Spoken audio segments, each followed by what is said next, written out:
اسی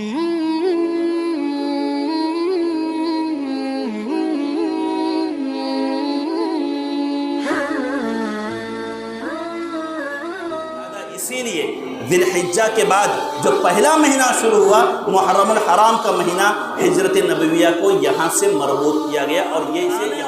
نسل کے عقیدے اور ایمان کے تحفظ کا مسئلہ ہو تو ایسی سوسائٹی گرچہ کتنی ہائی فائی کیوں نہ ہو، کتنی بہتر کیوں نہ ہو، بہتر یہ ہے کہ اس کو ترک کر دیا جائے اپنے دین اور اپنے عقیدے اور اپنے ایمان کے تحفظ۔ ومن سیئات اعمالنا من يهده الله فلا مضل له ومن يضلل فلا هادي له وأشهد أن لا إله إلا الله وحده لا شريك له وأشهد أن سيدنا ونبينا محمدا عبده ورسوله أما بعد فإن خير الحديث كتاب الله وخير الهدي هدي محمد صلى الله عليه وسلم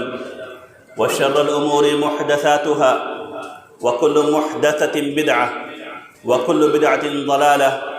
وكل ضلالة في النار۔ اعوذ باللہ من الشیطان الرجیم، بسم اللہ الرحمن الرحیم۔ یا ایھا الذین آمنوا اتقوا اللہ حق تقاتہ ولا تموتن الا وانتم مسلمون۔ یا ایھا الناس اتقوا ربکم الذی خلقکم من نفس واحدہ وخلق منها زوجها وبث منهما رجالا كثيرا ونساء واتقوا الله الذي تساءلون به والأرحام إن الله كان عليكم رقيبا۔ يا أيها الذين آمنوا اتقوا الله وقولوا قولا سديدا يصلح لكم أعمالكم ويغفر لكم ذنوبكم ومن يطع الله ورسوله فقد فاز فوزا عظيما۔ وقال الله عز وجل في موضع آخر في كتاب المجيد وإذ يمكر بك الذين كفروا ليثبتوك أو ليثبتوك أو يقتلوك أو يخرجوك ويمكرون ويمكر الله واللہ خیر الماکرین۔ قابل قدر بزرگوں، نوجوان ساتھیوں، پردہ نشین مائیں اور بہنیں، سب سے پہلے تمام طرح کی تعریف، حمد و ثنا اللہ رب العزت کے لیے لائق اور زیبا ہے، جو سارے جہان کا خالق و مالک ہے، جو اپنی ذات میں، اپنے اقوال میں، اپنے افعال میں، اپنے صفات میں، اپنے ناموں میں یکتا ہے، بے مثال ہے، اس کا کوئی ساجھی، شریک اور ہمسر نہیں۔ بعدہ درود السلام ہو تمام انبیاء اور رسل پر، بالخصوص ہمارے آخری نبی احمد مجتبیٰ محمد مصطفیٰ صلی اللہ علیہ وسلم پر،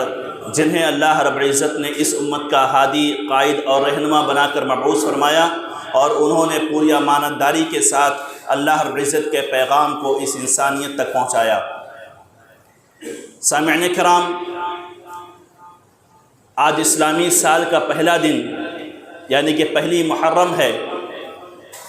اور یہ اسلامی سال کا پہلا مہینہ محرم الحرام اس کی ابتدا ہے۔ اس اسلامی سال کی ابتدا کب اور کیسے ہوئی، اس کے پیچھے کی تاریخ کیا ہے، اور کون سا ایسا واقعہ ہے جو تاریخ کے باب میں ایک سنگ میل رکھتا ہے، ایک ایسا فیصلہ جہاں سے اسلام کو قوت و غلبہ عطا ہوا،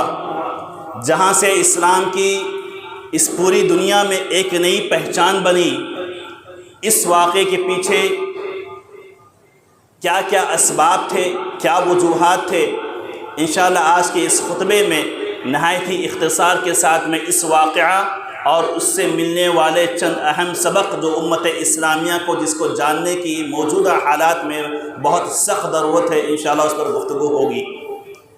خطبہ مسنونہ کے بعد میں نے آپ کے سامنے ایک آیت کی تلاوت کی، جس میں اللہ رب العزت نبی کریم صلی اللہ علیہ وسلم کو مخاطب کرتے ہوئے کہتا ہے وَإِذْ يَمْكُرُ بِكَ الَّذِينَ كَفَرُوا لِيُثْبِتُوكَ أَوْ يَقْتُلُوكَ أَوْ يُخْرِجُوكَ۔ اے نبی، آپ اس وقت کو یاد کیجئے جب یہ کفار مکہ آپ کے تعلق سے چالیں چل رہے تھے، تدبیریں اختیار کر رہے تھے، سازشیں رچ رہے تھے، اور وہ سازشیں یہ تھی کہ آپ کو قتل کر دیا جائے نعوذ باللہ، یا آپ کو قید خانے میں ڈال دیا جائے، یا آپ کو جلا وطن شہر بدر کر دیا جائے، اور اس طرح کے مختلف سازشیں رچی جا رہی تھی۔ لیکن اللہ رب العزت اپنی تدبیر کر رہا تھا، اللہ رب العزت اپنی چالیں چل رہا تھا، اور اللہ رب العزت سے بہترین تدبیر اختیار کرنے والا کوئی نہیں ہو سکتا۔ معزز سامعین، یہ اسلامی سال کی ابتدا دراصل ہجرت نبویہ کی ہمیں یاد دلاتا ہے، جب نبی کریم صلی اللہ علیہ وسلم مکۃ المکرمہ میں 13 سال تک دعوت توحید دیتے رہے، حق کو لوگوں کو بتلاتے رہے، اس کی طرف لوگوں کو بلاتے رہے، اور جب 13 سال کا عرصہ بیت گیا، چند ایک محدود تعداد نے اسلام قبول کیا، تو اللہ رب العزت کی طرف سے یہ حکم ہوا کہ اب اس شہر کو چھوڑا جائے اور ایک نئے شہر کو اختیار کیا جائے۔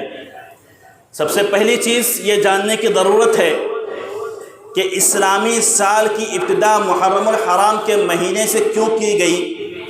جبکہ اللہ کے رسول صلی اللہ علیہ وسلم کی ہجرت کا واقعہ یہ صفر کے مہینے میں یعنی اسلامی سال کے دوسرے مہینے میں ہوا۔ اللہ کے رسول صلی اللہ علیہ وسلم نے اللہ رب العزت کے حکم سے 27 یا 28 صفر کو مکۃ المکرمہ کو چھوڑ کر مدینہ کی طرف روانگی اختیار کی، اور آپ تقریباً 8 دن کا فاصلہ طے کر کے، 3 دن غار ثور میں چھپ کر کے، پھر اس کے بعد 8 دن کا فاصلہ طے کر کے تقریباً 12 ربیع الاول کو 8 دن کے بعد آپ قباء میں پہنچے، یعنی 8 ربیع الاول کو آپ قباء میں پہنچے، پھر اس کے 4 دن کے بعد آپ مدینہ المنورہ یعنی تقریباً 12 ربیع الاول کو پہنچے۔ تو یہ ہجرت کا واقعہ، اللہ کے رسول کا نکلنا اور اللہ کے رسول کا مدینہ پہنچنا ربیع الاول کے مہینے میں ہوا۔ تو پھر اسلامی سال کی ابتدا جب ہجرت سے جوڑی گئی تو ہونا یہ چاہیے تھا کہ ربیع الاول سے اس کی ابتدا کی جاتی، لیکن محرم الحرام کے مہینے سے، ذی الحجہ کے بعد محرم الحرام کے مہینے سے کیوں ابتدا کی گئی؟ اس سے قبل یہ جانیے کہ اسلامی سال کی ابتدا کس نے کی ہے۔ اس کے تعلق سے مورخین نے لکھا ہے کہ تقریباً 17 ذی الحجہ کو 17 سال گزرنے کے بعد یعنی 17 ہجری میں عمر بن خطاب رضی اللہ تعالیٰ عنہ کی جب دور حکومت تھی، ان کی خلافت کا دور تھا، تو ابو موسیٰ اشعری رضی اللہ تعالیٰ عنہ جو عمر بن خطاب رضی اللہ تعالیٰ عنہ کی طرف سے گورنر منتخب کیے گئے تھے، انہوں نے خط لکھا عمر بن خطاب کو کہ آپ کی طرف سے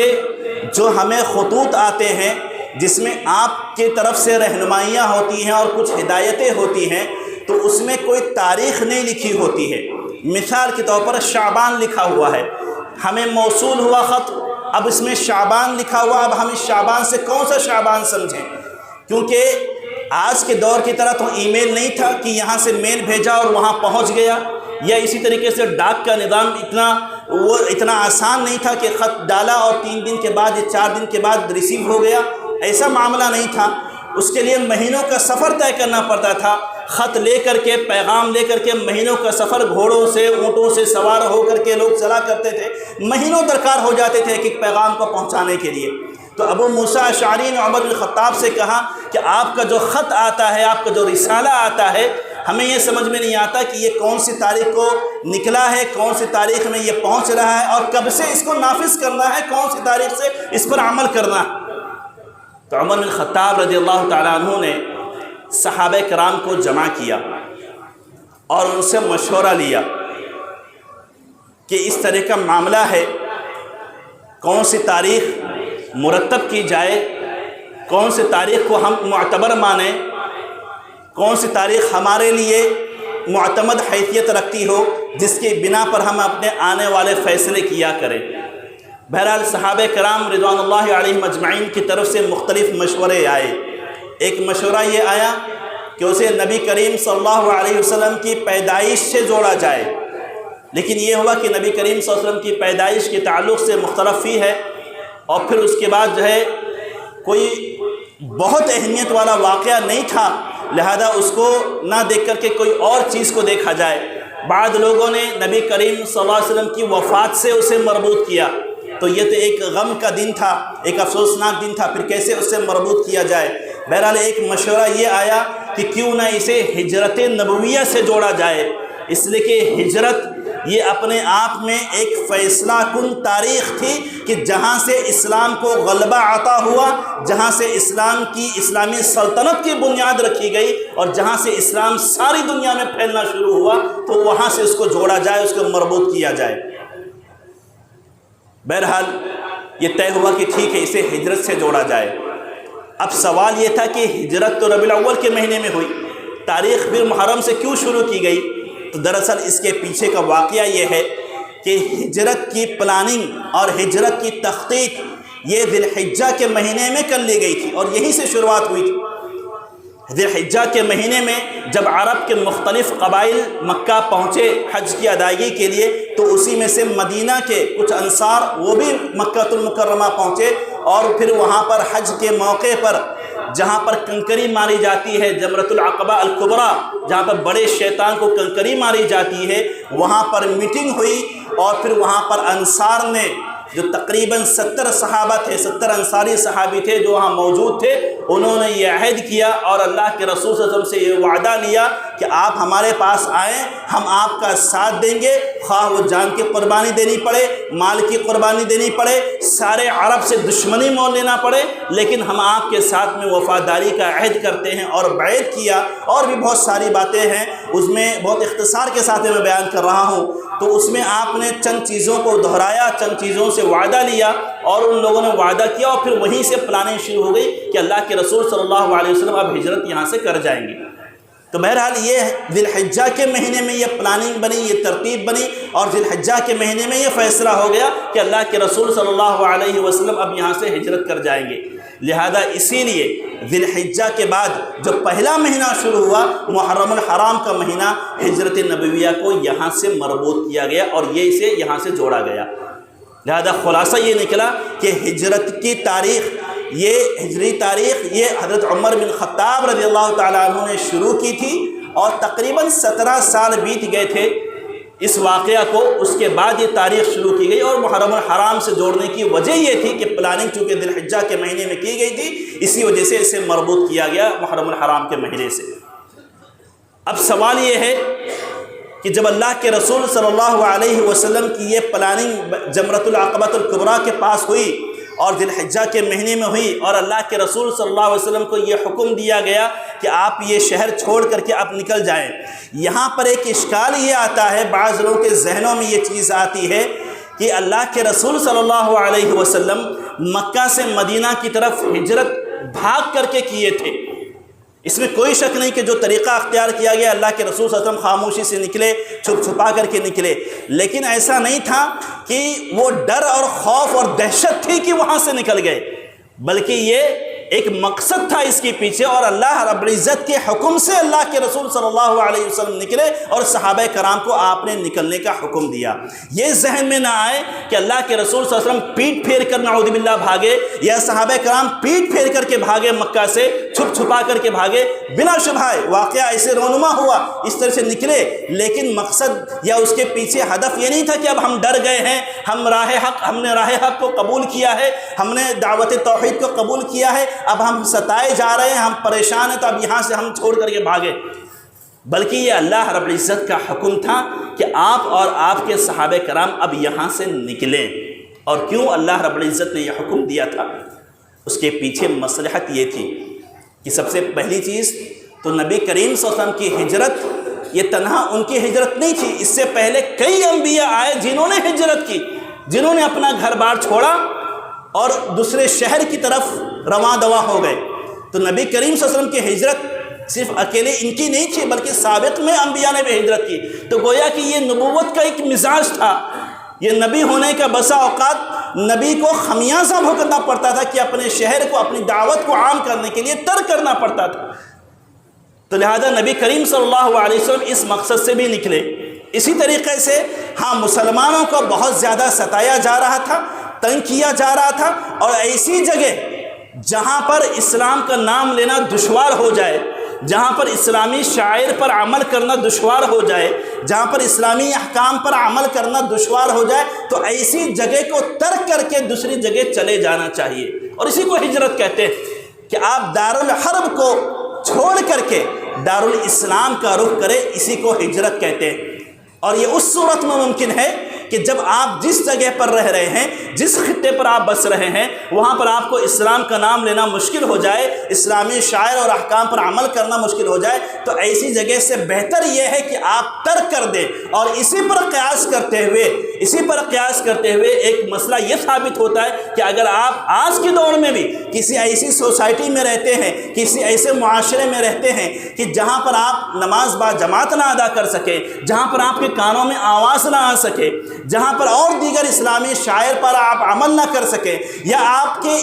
دین اور آپ کے ایمان اور آپ کے عقیدے کا تحفظ کا مسئلہ ہو، بلکہ آپ کی آنے والی نسل کے عقیدے اور ایمان کے تحفظ کا مسئلہ ہو، تو ایسی سوسائٹی گرچہ کتنی ہائی فائی کیوں نہ ہو، کتنی بہتر کیوں نہ ہو، بہتر یہ ہے کہ اس کو ترک کر دیا جائے اپنے دین اور اپنے عقیدے اور اپنے ایمان کے تحفظ کی خاطر۔ ہو سکتا ہے، کیونکہ اس کا نتیجہ یہ ہوگا کہ ہو سکتا ہے آپ دین کو دین سمجھ رہے ہو، آپ توحید کو توحید جان رہے ہو، آپ اپنے عقیدے اور اپنے ایمان کو پہچان رہے ہو، آپ اور اللہ اور اس کے رسول کے احکامات پر عمل کر رہے ہو، لیکن آپ کی آنے والی نسل کا مسئلہ ہے،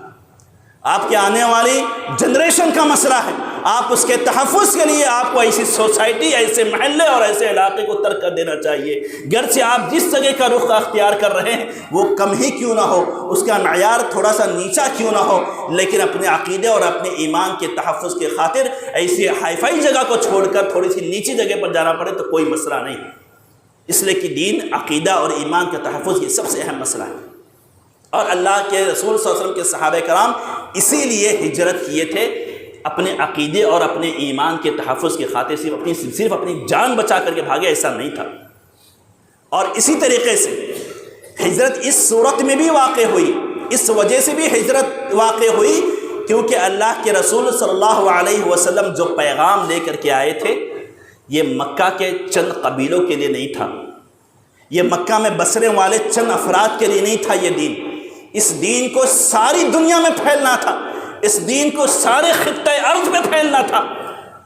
تو ظاہر سی بات ہے اس کو پھیلانے کے لیے باہر بھی نکلنا تھا، اپنی دعوت کو عام کرنا تھا، اور اس کے لیے سب سے سازگار جگہ مدینۃ المنورہ دکھائی دی، لہذا اللہ کے رسول صلی اللہ علیہ وسلم نے مدینۃ المنورہ کا اختیار کیا۔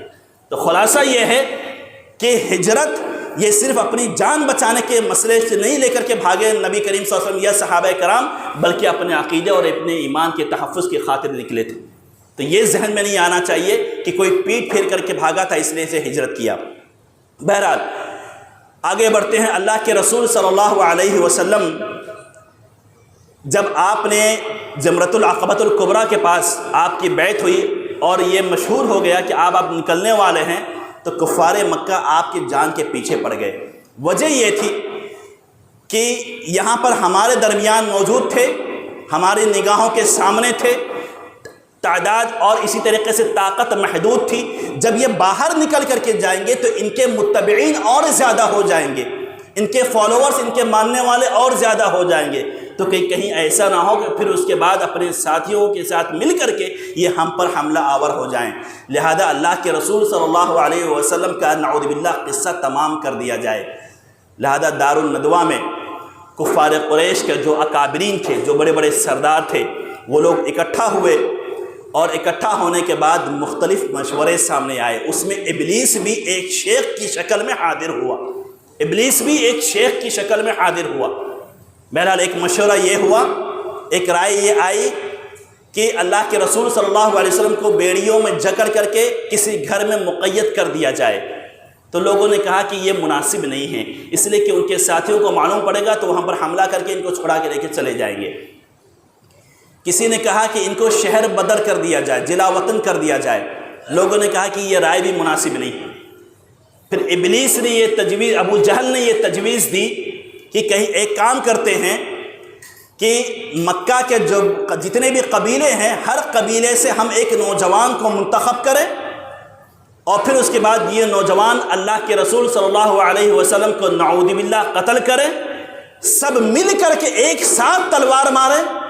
اس کا نتیجہ یہ ہوگا کہ جو بنی عبد مناف ہے، نبی کریم صلی اللہ علیہ وسلم کا جو گھرانہ ہے، خاندان ہے، یہ اتنے سارے قبیلوں سے لڑ نہیں پائے گا، اس لیے کہ خون تو بٹ گیا، بھائی میں اکیلے نہیں مارا، اس نے بھی مارا، اس نے بھی مارا، اس نے بھی مارا، اور اتنے سارے قبیلے والے مل کر کے مارے، تو اب وہ کس سے لڑیں گے؟ تو نتیجہ یہ ہوگا کہ نعوذ باللہ نبی کریم صلی اللہ علیہ وسلم کا قتل ہو جائے گا، اور ہمیں صرف دیت دینی پڑے گی، کہ وہ لڑ تو نہیں سکیں گے، سیٹلمنٹ کے لیے آئیں گے، اور جب سیٹلمنٹ کے لیے آئیں گے تو ہم اس کے بعد خون بہا کی جو دیت ہوتی ہے ہم وہ دیت ادا کر دیں گے اور معاملہ ختم ہو جائے گا۔ لہذا ابلیس نے فوراً اس رائے پر حامی بھری اور کہا یہ سب سے مناسب رائے، یہ ابو جہل کی طرف سے جو رائے آئی تھی۔ بہرحال اس رائے پر اتفاق ہو گیا اور یہ طے کیا گیا کہ ٹھیک ہے آج کی رات اللہ کے رسول صلی اللہ علیہ وسلم کا نعوذ باللہ خاتمہ کر دیا جائے۔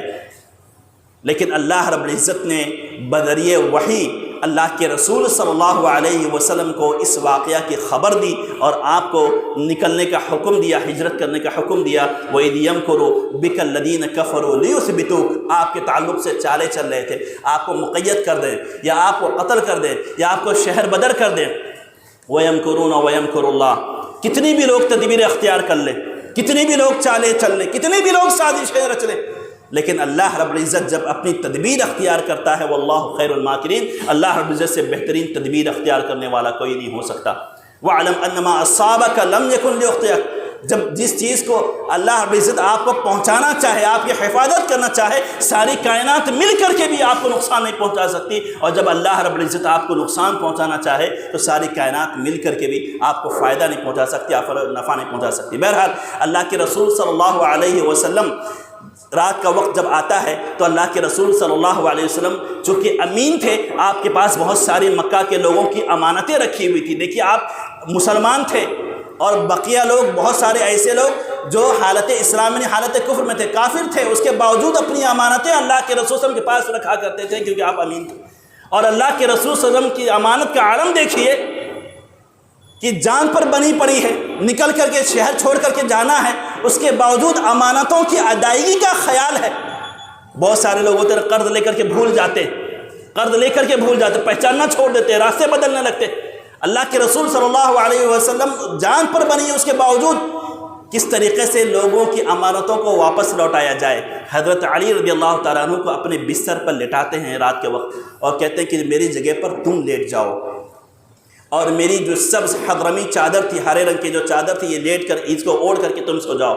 باہر لوگ بیٹھے رہیں گے، لوگوں کو یہ لگے گا کہ نبی کریم صلی اللہ علیہ وسلم لیٹے ہوئے ہیں اور میں نکل جاتا ہوں۔ بہرحال حضرت علی رضی اللہ تعالیٰ اور پھر اس کے بعد ان کی یہ قربانی علی رضی اللہ تعالیٰ، معلوم ہے کہ باہر دشمن گھات پر بیٹھا ہوا ہوگا، معلوم ہے کہ ان کی تلواریں اٹھیں گی اور چلیں گی، اس کے باوجود اللہ کے رسول صلی اللہ علیہ وسلم کے ساتھ میں وفاداری، اللہ کے رسول صلی اللہ علیہ وسلم کے لیے جانثاری، کہا کہ ٹھیک ہے آپ کی جگہ پر میں لیٹ جاتا ہوں۔ چنانچہ حضرت علی رضی اللہ تعالیٰ عنہ اللہ کے رسول صلی اللہ علیہ وسلم کی جگہ پر لیٹ جاتے ہیں، سو جاتے ہیں۔ اللہ کے رسول صلی اللہ علیہ وسلم رات آدھی رات ہو جاتی ہے تو اللہ کے رسول صلی اللہ علیہ وسلم یہ آیت پڑھتے ہوئے وَجَعَلْنَا مِن بَيْنِ أَيْدِيهِمْ سَدًّا وَمِن خَلْفِهِمْ سَدًّا فَأَغْشَيْنَاهُمْ فَهُمْ لَا يُبْصِرُونَ، ان کے درمیان سے، ان کی آنکھوں کے سامنے سے نکل جاتے ہیں۔ اللہ رب العزت نے فرمایا وَجَعَلْنَا مِن بَيْنِ أَيْدِيهِمْ سَدًّا، ہم نے ان کی آنکھوں پر پردہ ڈال دیا، سامنے سے پردہ ڈال دیا، پیچھے سے پردہ ڈال دیا، فَأَغْشَيْنَاهُمْ ڈھانپ دیا ان کو مکمل طریقے سے، فَهُمْ لَا يُبْصِرُونَ، وہ دیکھ نہیں سکتے۔ اللہ رب العزت جاگتی آنکھوں سے روشنی کب اچھلے، یہ تو اللہ رب العزت کی ہی حکمت ہو سکتی ہے، اس کی مصلحت اور اس کی قدرت ہو سکتی ہے۔ اللہ کے رسول صلی اللہ علیہ وسلم ان کی آنکھوں کے سامنے سے نکلتے ہیں، بلکہ روایتوں میں آتا ہے کہ اللہ کے رسول صلی اللہ علیہ وسلم ان کے سروں پر مٹی ڈالتے ہوئے نکلتے ہیں، اور اللہ کے رسول صلی اللہ علیہ وسلم نکل کر کے سیدھے ابو بکر رضی اللہ تعالیٰ عنہ کے گھر پر جاتے ہیں، اور ابو بکر رضی اللہ تعالیٰ عنہ جو سواری کو تیار کیے بیٹھے تھے پچھلے 4 مہینے سے، ہجرت کی جب تیاری چل رہی تھی، جب ہجرت لوگ کرنا شروع کر دیے تھے، ابو بکر رضی اللہ تعالیٰ عنہ اپنے 2 اونٹ کو خوب چارہ کھلا کھلا کر کے مضبوط کر رہے تھے۔ اللہ کے رسول صلی اللہ علیہ وسلم رات کی تاریکی میں حضرت ابو بکر رضی اللہ تعالیٰ عنہ کے گھر پہ پہنچتے ہیں، پھر یہ دونوں وہاں سے سواری پر سوار ہو کر کے غار ثور کی طرف نکلتے ہیں، یعنی مکہ مدینہ منورہ شمال میں واقع تھا۔ اب یہاں پر اللہ کے رسول کے پلاننگ دیکھیے، اور اسی پر میں بھی بعد میں آؤں گا کہ اللہ کے رسول صلی اللہ علیہ وسلم کے پلاننگ دیکھیے کہ نکلے۔ اب نکلنے کے بعد ان لوگوں کو معلوم ہے کہ سارے صحابہ کرام مدینہ جا رہے ہیں، اللہ کے رسول صلی اللہ علیہ وسلم کے تعلق سے بھی یہ خبر ہے کہ یہ مدینہ جانے والے ہیں۔ اللہ کے رسول صلی اللہ علیہ وسلم وہاں سے نکلے تو نکلنے کے بعد آپ مدینہ کا رخ کرنے کے بجائے اس کا الٹا یمن کی طرف آپ نے رخ کیا۔ مدینہ شمال میں واقع ہے، یمن جنوب میں واقع ہے، اور آپ نے مدینہ کا رخ کرنے کے بجائے شمال الٹا جنوب کی طرف، یمن کی طرف رخ کیا۔ غار ثور یمن کی طرف واقع ہے۔ اس کے پیچھے مصلحت کیا تھی؟ اس لیے کہ جب لوگوں کو معلوم پڑے گا، لوگ پیچھا کرنا شروع کریں گے، تو سب سے پہلے کہاں بھاگیں گے؟ جہاں ان کو معلوم تھا کہ یہاں پہ جانے والے تھے وہیں بھاگیں گے۔ تو اللہ کے رسول صلی اللہ علیہ وسلم اس رخ کے بجائے، مدینہ کا رخ کرنے کے بجائے آپ نے یمن کی طرف کا رخ کیا اور غار ثور میں جا کر کے آپ نے پناہ لی۔ بہرحال اللہ کے رسول صلی اللہ علیہ وسلم جب غار ثور میں پہنچتے ہیں، بہت ہی اختصار کے ساتھ میں یہ واقعہ بیان کر رہا ہوں، دیکھیں وقت ختم ہو رہا ہے۔ اللہ کے رسول صلی اللہ علیہ وسلم غار ثور میں جب پہنچتے ہیں، حضرت ابوبکر رضی اللہ تعالیٰ عنہ جو آپ کے رفیق تھے، آپ کے ساتھی تھے، اللہ کے رسول سے پہلے غار میں داخل ہوتے ہیں اور کہتے ہیں کہ پہلے میں غار میں داخل ہو جاؤں، پھر اس کے بعد آپ داخل ہوئیے۔ کیا وجہ تھی؟ اگر غار میں کوئی مودی جانور ہے، اگر غار میں کوئی تکلیف دہ چیز ہے تو وہ پہلے مجھے لگے، پھر اس کے بعد آپ کو لگے۔ یہاں پر ایک بہترین، ایک جانثار، ایک اچھے دوست کا کردار دکھائی دیتا ہے۔ دوست بناؤ تو کیسے بناؤ؟ جو وقت پر کام آ سکے۔ حضرت ابوبکر رضی اللہ تعالیٰ عنہ پہلے داخل ہوتے ہیں، پورے غار کو صاف کرتے ہیں، پھر اس کے بعد 2 سوراخ کھلا رہ جاتا ہے، اس پر اپنا پاؤں رکھ دیتے ہیں، بیٹھ جاتے ہیں اور اللہ کے رسول کو بلاتے ہیں کہ آپ اندر آئیے۔ اللہ کے رسول اندر پہنچتے ہیں اور کہتے ہیں کہ میں جاگ رہا ہوں، آپ آرام کیجئے۔ اللہ کے رسول ان کی گود میں سر رکھ کر کے سو جاتے ہیں۔ بہرحال جو 2 سوراخ کھلا ہوا تھا اس میں سے ایک مودی جانور نکلا اور اللہ کے حضرت ابوبکر رضی اللہ تعالیٰ عنہ کو ڈس لیتا ہے۔ اللہ ابوبکر رضی اللہ تعالیٰ عنہ تکلیف میں مبتلا ہیں، آنسو گر رہے ہیں، لیکن اپنے آنسو کو پوچھ رہے ہیں کہیں ایسا نہ ہو کہ اللہ کے رسول کے چہرے پر گرے اور اللہ کے رسول صلی اللہ علیہ وسلم جاگ جائیں۔ اتنا خیال اور اتنی فکر کہ کہیں ایسا نہ ہو کہ میرے یہ آنسو اللہ کے رسول کے جو ہے اوپر گرے اور وہ جاگ جائیں۔ بہرحال آنسو پوچھتے رہے، لیکن اتفاق سے ایک آنسو گر گیا، اللہ کے رسول کی آنکھ کھل گئی اور کہا کہ ابوبکر ماجرا کیا ہے، کیوں تکلیف، کیوں رو رہے؟ کہا اللہ کے رسول ایسا واقعہ ہوا کہ میں نے 2 سوراخ کھلا تھا، میں نے اس میں اپنا پاؤں رکھ دیا، شاید کسی مودی جانور نے میرے پاؤں میں ڈس لیا، مجھے تکلیف ہو رہی۔ اللہ کے رسول صلی اللہ علیہ وسلم نے اپنے لعاب دہن لگایا اور وہ تکلیف دھیرے ختم ہو گئی۔ بہرحال صبح ہوئی تو کفار مکہ ڈھونڈتے ڈھونڈتے اللہ کے رسول صلی اللہ علیہ وسلم کو اس غار تک بھی پہنچ گئے، بلکہ ابوبکر رضی اللہ تعالیٰ عنہ گھبرا گئے، کہا کہ اللہ کے رسول اگر ان میں سے کسی نے اپنے نیچے بھی نگاہ کر لیا، نیچے ایسے دیکھ لیا تو ہمارے اوپر اس کی نگاہ پڑ جائے گی، ہم پکڑے جائیں گے۔ اللہ کے رسول صلی اللہ علیہ وسلم فرماتے ہیں ما ظنک باثنین اللہ ثالثہما، ابوبکر ان 2 کے بارے میں تمہارا کیا خیال ہے جن کے درمیان تیسرا اللہ رب العزت موجود ہے؟ اور یہیں پر اللہ رب العزت نے اس کا تذکرہ کیا، اذ ہما فی الغار اذ یقول لصاحبہ، جب وہ دونوں ساتھی اپنے غار میں موجود تھے، ان میں سے ایک نے کہا لا تحزن ان اللہ معنا، پریشانی ہے، تکلیف، کوئی مسئلہ نہیں، غم رنجیدہ مت ہو، اللہ رب العزت ہمارے ساتھ موجود ہے۔ اللہ کے رسول صلی اللہ علیہ وسلم بہرحال 3 دن تک آپ غار ثور میں چھپے رہے اور حضرت اسماء بنت ابی بکر، بہرحال یہ کفار مکہ جب ڈھونڈ کر کے نہیں پائے، حضرت ابوبکر رضی اللہ تعالیٰ عنہ کے گھر پر پہنچے، وہاں پر ان کی بیٹی اسماء بنت ابی بکر موجود تھی۔ پوچھا کہ تمہارے باپ کہاں ہیں؟ معلوم ہے کہ دونوں دوست ہیں، جہاں پہ یہ ہوں گے وہاں پہ وہ ہوں گے۔ کہا کہ تمہارے باپ کہاں ہیں؟ کہا کہ والد صاحب مجھے نہیں معلوم کہاں گئے۔ تو حضرت ابو جہل نے بہت ہی غصے کے عالم میں ایک زوردار تھپڑ رسید کیا کہ جس سے ان کے کان کے بالی ٹوٹ کر کے جا کے گری، یعنی اتنا زوردار تھپڑ مارا۔ بہرحال انہوں نے بتایا نہیں، اور پھر اس کے بعد اسی طریقے سے عبداللہ بن ابی بکر ان کو پکڑا کہ تم کہاں ہے؟ وہ کہا مجھے بھی نہیں معلوم۔ بہرحال یہ لوگ بہت ہی جو ہے تلملائے، بہت ہی جو ہے غصے میں کچھ بھی جو ہے بہرحال مختلف طریقے سے ڈھونڈنے کی کوشش کی، حتیٰ کہ آخر میں ان لوگوں نے یہ اعلان کر دیا کہ اگر کوئی محمد صلی اللہ علیہ وسلم کو لے کر کے آئے گا تو اسے 100 اونٹ انعام میں دیا جائے گا۔ اس اعلان کو ان لوگوں نے عام کر دیا تاکہ لوگ اونٹ کی لالچ میں، اس کی لالچ میں لوگ جا کر کے لوگ جس طریقے سے بھی ڈھونڈ سکے اللہ کے رسول صلی اللہ علیہ وسلم کو ڈھونڈ کر کے لے کر کے آئیں۔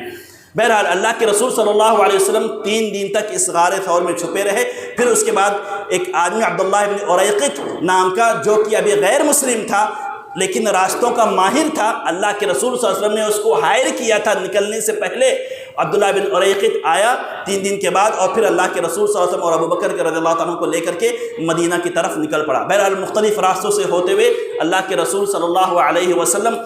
قباء پہنچے، وہاں پر آپ کا شاندار استقبال ہوا، اور پھر استقبال ہونے بعد تقریباً 4 دن آپ نے وہاں پر قیام کیا، اور پھر اس کے بعد آپ مدینہ منورہ پہنچے، جہاں پر بھی آپ کا شاندار استقبال ہوا، اور پھر وہاں پر آپ نے مسجد نبی کی بنیاد رکھی۔ بہت ہی اختصار کے ساتھ میں نے بیان کیا۔ یاد رکھیے یہ واقعہ پڑھنے سے تعلق رکھتا ہے، اس میں جو سبق ملتا ہے اس سبق کو سیکھنے سے تعلق رکھتا ہے۔ یعنی آپ شروع سے دیکھیے، اللہ کے رسول صلی اللہ علیہ وسلم سب سے پہلی چیز تو اپنے عقیدے اور اپنے ایمان کا تحفظ، یہ سب سے اہم، اس پر بات ہو چکی ہے۔ ایک چیز اور میں بیان کروں کہ اللہ کے رسول صلی اللہ علیہ وسلم کسی بھی مشن میں کامیابی، یاد رکھیے یہ ساری امت کے لیے درس ہے۔ اس میں آج امت جو منتشر ہے، ہر محاذ پر ناکام ہے، پریشان ہے، سیاست کا میدان ہو، اقتصاد کا میدان ہو، تعلیم کا میدان ہو، اس کی بنیادی وجہ یہ ہے کہ امت کے پاس کوئی پلاننگ نہیں ہے، کوئی تخطیط نہیں ہے، کوئی سوچ نہیں ہے، نہ ایسے دانشور ہیں، نہ ایسے عقل ہے، نہ ایسے سوچ رکھنے والے لوگ موجود ہیں۔ اللہ کے رسول صلی اللہ علیہ وسلم نے اس واقعے کو جب اختیار کیا، جب یہ عمل، یہ مشن آپ نے سوچا کہ مجھے ہجرت کرنا ہے، اللہ کے رسول صلی اللہ علیہ وسلم نے باریکی سے اس پر غور کیا۔ کب میں نکلوں گا، کب میں پہنچوں گا، کہاں مجھے جانا ہے، 3 دن تک غار میں رہنا ہے، کون کھانا پہنچائے گا، کون خبر لے کر کے آئے گا، پھر وہاں سے مدینہ لے کر کے کون پہنچے گا، ایک ایک چیز کی باریکی سے پلاننگ کی گئی۔ اونٹ کو 4 مہینہ پہلے سے تیار کیا جا رہا ہے تاکہ اونٹ راستے میں دھوکہ نہ دے پریشان نہ ہو جائے کہ ہم کو یہ اونٹ کی وجہ سے ہمیں پریشانی اٹھانی پڑے۔ ایک ایک چیز کے پلاننگ باریکی سے ایک ایک چیز پر غور کیا گیا، اور پھر اس کے بعد اس مشن کو شروع کیا گیا، اور اس کا وہ نتیجہ یہ نکلا کہ باریکی سے پلاننگ اس مشن کی کامیابی کی بنیادی جو ہے وجہ ہے۔ آج امت ہر محاذ پر ناکام ہے، اس کی بنیادی وجہ یہ ہے کہ ہمارے پاس کسی بھی میدان میں، سیاست ہو، تعلیم ہو، اقتصاد ہو، کسی بھی میدان میں ہمارے پاس کوئی پلاننگ نہیں۔ اور اگر ہم پلاننگ کر بھی لیتے ہیں تو فوراً اب رزلٹ چاہیے۔ امت مسلمہ بہت ہی جلد باز قوم ہے، جیسی ایک کام کو کرتی ہے فوراً اس کا نتیجہ دیکھنا چاہتی ہے، بہت جلد باز قوم ہے۔ اللہ رب العزت نے جب یہ آیت نازل کی، سَيُهْزَمُ الْجَمْعُ وَيُوَلُّونَ الدُّبُرَ، ان قریب ایک دن ایسا آئے گا کہ جب یہ کفار مکہ کا پورا لشکر شکست کھا کر کے بھاگے گا اور تم فتح ہوگے، تم فاتح ہوگے، تم غالب ہوگے۔ علماء نے لکھا ہے کہ سَيُهْزَمُ الْجَمْعُ، جو سین آتا ہے عربی میں، جو یہاں پہ طلبہ ہیں وہ جانتے ہیں، سین کا مطلب یہ ہوتا ہے کہ وہ واقعہ جو ابھی کل ہونے والا ہے، جو پرسوں ہونے والا ہے، وہ چیز کے لیے سین کا استعمال کیا جاتا ہے۔ سَيُهْزَمُ الْجَمْعُ، ان قریب شکست کھانے والے یہ کفار مکہ۔ علماء نے لکھا ہے کہ اس آیت کا نازل ہونے میں اور پھر وہ وقت آنے میں جب مسلمان کو فتح حاصل ہوئی تھی، یعنی غزوہ بدر کا واقعہ، 7 سال کا عرصہ بیتا۔ 7 سال تک اللہ رب العزت نے امت مسلمہ کو، امت محمدیہ کو اور صحابہ کرام کو درس دیا، سکھایا، سبق سکھایا کہ تم کو جو ہے اگر کوئی پلاننگ کرنی ہے، کوئی تخطیط کرنی ہے تو اس کے لیے صبر کرو، برداشت کرو۔ پلاننگ کرنے کے بعد فوراً جلد بازی مت کرو، ان قریب تمہارے لیے کامیابی ہے اور ضرور کامیابی ہوگی، لیکن اس کی بنیادی وجہ یہ ہے کہ بہترین پلاننگ کے ساتھ تم جو ہے صبر کرو اور انتظار کرو، انشاءاللہ نتیجہ بہتر ہوگا۔ اور ایک آخری چیز کہ اللہ کی ذات پر بھروسہ۔ ہم جتنی بھی اچھے پلاننگ کر لیں، ہم جتنی بھی اچھی تخطیط کر لیں، اگر اللہ کی ذات پر بھروسہ نہیں ہے تو یقین جانیے کہ ایک بہت بڑی چیز ہم مس کر رہے ہیں، ہم کھو رہے ہیں۔ آپ پلاننگ بہت عمدہ کیجئے لیکن اللہ کی ذات پر بھروسہ کیجئے۔ جب غار میں موجود تھے، وہ دشمن دیکھنے کے در پہ تھا، تب بھی لا تحزن ان اللہ معنا، اللہ رب العزت ہمارے ساتھ۔ آگے جب آپ راستے میں چلنے لگے تو سراقہ بن مالک آپ کے قریب پہنچ گئے تھے، وہ اونٹ کی لالچ میں بھاگے تھے اور بھاگتے بھاگتے آپ لوگوں کو پا لیا تھا انہوں نے، لیکن ابو بکر رضی اللہ تعالیٰ کہہ رہے کہ اتنے قریب آ گئے تھے کہ ہماری آواز بھی سن رہے تھے، اتنے قریب آ گئے تھے۔ پھر ابو بکر گھبرا گئے، لیکن وہاں بھی اللہ کے رسول صلی اللہ علیہ وسلم نے ابو بکر کو تسلی دیتے ہوئے کہا تھا لا تحزن ان اللہ معنا، کہ یاد رکھیں غم رنجیدہ مت ہو، پریشان مت ہو، بے شک اللہ تعالیٰ ہمارے ساتھ میں ہیں۔ تو ہم اسباب اختیار کریں اور اسباب اختیار کرنے کے ساتھ ساتھ ہم اللہ کی ذات پر بھروسہ رکھیں اور اللہ رب العزت یقیناً ہمیں نصرت اور کامیابی ضرور عطا کرے گا۔ یاد رکھیے کہ یہ ہجرت کی مشقتیں، یہ تکلیفیں، یہ ساری پریشانیاں اللہ کے رسول صلی اللہ علیہ وسلم، آج ہم مکہ سے مدینہ سے مکہ نکلتے ہیں تو 1.5 گھنٹے میں پہنچتے ہیں ٹرین سے، 4 گھنٹے میں پہنچتے ہیں گاڑی سے۔ اللہ کے رسول صلی اللہ علیہ وسلم نے یہ راستہ 8 دن میں طے کیا تھا۔ اللہ کے رسول صلی اللہ علیہ وسلم نے یہ راستہ 8 دن میں طے کیا تھا۔ پتھریلی زمین تھی، چٹیل میدان تھا، دھوپ تھی، گرمی تھی، ان سب کو برداشت کیا صرف اور صرف اپنی اس امت کے لیے کہ میری امت فلاح ہو جائے، میری امت کامیاب ہو جائے، میری امت جہنم سے دور ہو جائے، میری امت جنت میں داخل ہو جائے۔ اللہ کے رسول صلی اللہ علیہ وسلم کی یہ رحمت، یہ شفقت، اللہ کے قسم، اللہ کے رسول صلی اللہ علیہ وسلم آپ قربان جائیے، کتنے واقعات میں آپ کے سامنے رکھوں، کتنی چیزیں، کتنے حادثات میں آپ کے سامنے رکھوں، اللہ کے رسول صلی اللہ علیہ وسلم نے صرف اس لیے برداشت کیا کہ میری امت فلاح، میری امت جو ہے کامیاب ہو جائے اور جو ہے فلاح پائے۔ اللہ رب سے دعا ہے کہ اللہ رب العزت ہمیں ہجرت نبویہ کو سیکھنے، پڑھنے اور اس سے سبق سیکھنے کی توفیق عطا فرمائے۔ اللہ رب العزت ہمیں توفیق دے کہ اس واقعات سے جو سبق ملتے ہیں ہمیں اس پر عمل کرنے کی توفیق عطا فرمائے۔ اللہ رب العزت ہمیں اس سے عبرت کی نگاہوں سے پڑھنے کی توفیق عطا فرمائے، آمین۔ اقول قولی ھذا واستغفر اللہ لي ولسائر المسلمین من كل ذنب فاستغفروه انه غفور رحیم۔